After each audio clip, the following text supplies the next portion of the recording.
wabarakatuh. Perkenalkan, nama saya Alisa Citra Monika, NPM D1A023056, tugas UTS Metode Pekerjaan Sosial. 1. Peksos sebagai profesi. 1. Kriteria profesi. Terdapat 3 kriteria, yaitu ilmu yang terstruktur, seperti berbasis pada teori sosial, psikologi, sosiologi, dan kebijakan. Dan yang kedua itu pendidikan dan pelatihan formal, seperti pekerjaan sosial memiliki gelar dan sertifikasi di bidang ini. Etika profesional, kode etik yang ketat untuk menjaga integritas dan kualitas layanan. 2. Kerangka pengetahuan, memahami dinamika sosial, perilaku manusia, serta kebijakan sosial, menggunakan pendekatan ilmiah untuk analisis dan intervensi sosial. 3. Nilai, suatu keadilan sosial, martabat individu, kehormatan terhadap keragaman, dan komitmen terhadap pemberdayaan. 4. Keterampilan, komunikasi efektif, analisis masalah, intervensi krisis, mediasi, dan pengambilan keputusan berbasis bukti. 5. Bidang kerja, layanan, kesehatan, kesejahteraan anak, pendidikan, peradilan pidana, pengelolaan bencana, dan advokasi kebijakan sosial. 2. Keberfungsian sosial dalam pekerjaan sosial. Fokus dalam pekerjaan sosial seperti membantu individu, kelompok, atau masyarakat mencapai keseimbangan dalam peran sosial mereka dan berfungsi sebagai optimal dalam kehidupan sehari-hari. Syarat dalam pekerjaan sosial yaitu adanya hambatan yang mengganggu kemampuan seseorang atau kelompok untuk memenuhi peran sosial seperti masalah ekonomi, kesehatan, atau hubungan sosial.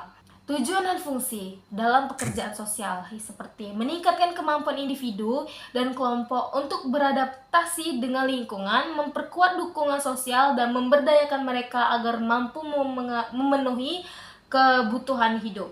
Fungsinya seperti pencegahan, yaitu mengurangi resiko masalah sosial sebelum muncul, dan pengembangan, meningkatkan potensi dan kesejahteraan individu atau kelompok. Dan terakhir itu pemulihan, membantu memulihkan kemampuan sosial yang terganggu. Tugas dalam pekerjaan sosial yaitu menganalisis masalah sosial, merancang intervensi, memberikan dukungan emosional, serta menghubungkan klien dengan sumber daya yang dibutuhkan. 3. Sistem-sistem sumber dalam praktek Peksos.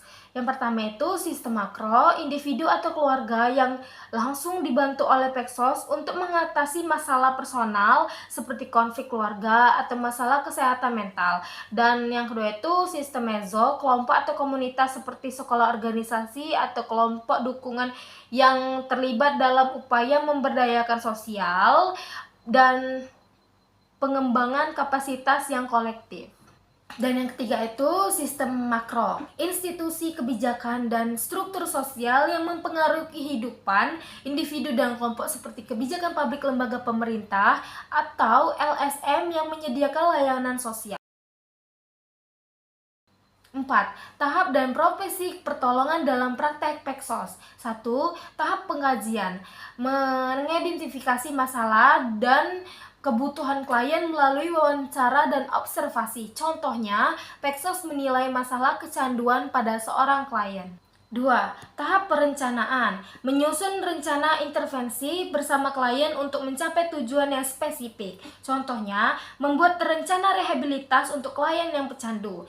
3. Tahap intervensi, melaksanakan perencanaan dengan memberikan dukungan, konseling, atau layanan. Contohnya, menggabungkan klien dengan pusat rehabilitas. Yang keempat itu tahap evaluasi, menilai efektivitas intervensi dan apakah tujuan telah tercapai. Contohnya, mengevaluasi kemajuan klien selama direhabilitas. Dan yang kelima itu tahap terminasi, mengakhiri hubungan profesional setelah tujuan tercapai atau layanan selesai. Contohnya, menyelesaikan layanan setelah klien pulih dan mandiri. Sekian, wassalamualaikum warahmatullahi wabarakatuh.